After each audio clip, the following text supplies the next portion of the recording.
I'm EstherK, and you might know me as the extra who was cut out of the film Keeping the Faith, starring Ben Stiller and Edward Norton. Anyway, it's that time of year again where everything's red and green, unless you live in the Jewish community, in which case it's blue and white, because it's always blue and white. Because Hanukkah is almost upon us, I thought we'd take a spin through some trivia and questions relating to the Festival of Lights. Number 1, there are so many ways to spell Hanukkah. Why, and does it matter? Because the word Hanukkah, which means dedication, is Hebrew, any English transliterations of that word may vary in how they're spelled, but it doesn't matter. Pronounce it properly, Hanukkah, and you're good. 2, why do people eat latkes? And what's with all the donuts now? Latkes, or potato pancakes, and jelly donuts, known as sufganiot, both have the same Hanukkah origin story.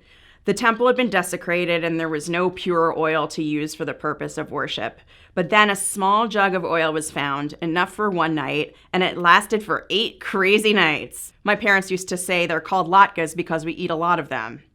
But basically, because of the oil, we eat oily food. But by that logic, we could eat French fries or bread dipped in oil like in a fancy restaurant, or have a nice oil and vinegar on our salad and fulfill this tradition. Maybe we should. 3, why do some people say they're lighting a menorah and some people say that they're lighting a Hanukkah? In the temple, there was a menorah that had 6 branches. And this is the menorah that was the subject of the Hanukkah miracle when they found the oil. The Hanukkah has 8 branches and is used specifically for Hanukkah. So say it if you can, Hanukkah. And if you can't, say Hanukkah menorah, and people will know what you mean. 4, 8 candles for 8 nights. Is that 64 candles? And won't I burn my house down? First of all, you'll be starting with 1 candle plus a helper candle the first night, and then adding a new candle every night, building to a full Hanukkah with a total of 8 candles plus a helper candle. Over 8 days, that's 44 candles, in case that helps you feel better about it. You're supposed to put them in the window where people can see them from the street to publicize the miracle of the oil, but make sure the candles aren't anywhere they can fall over. And, maybe have a fire extinguisher on hand just in case. Safety first. 5, why don't Jews have better Hanukkah songs?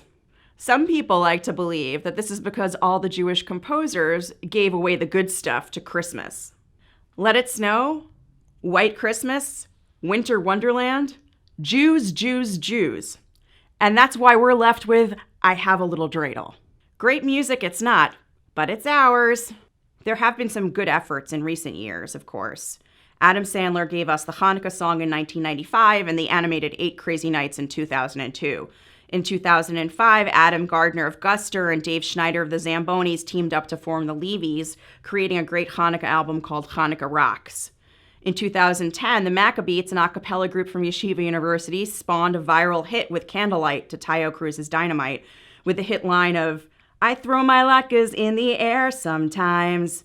And Rachel Bloom, now Crazy Ex-Girlfriend famous, came out with Suck It Christmas, a Hanukkah album in 2013. But you're correct. Hanukkah songs are not our finest work. We're sorry. Jewish holidays can be complicated, but they can also make us feel connected. So however you celebrate, have a happy Hanukkah.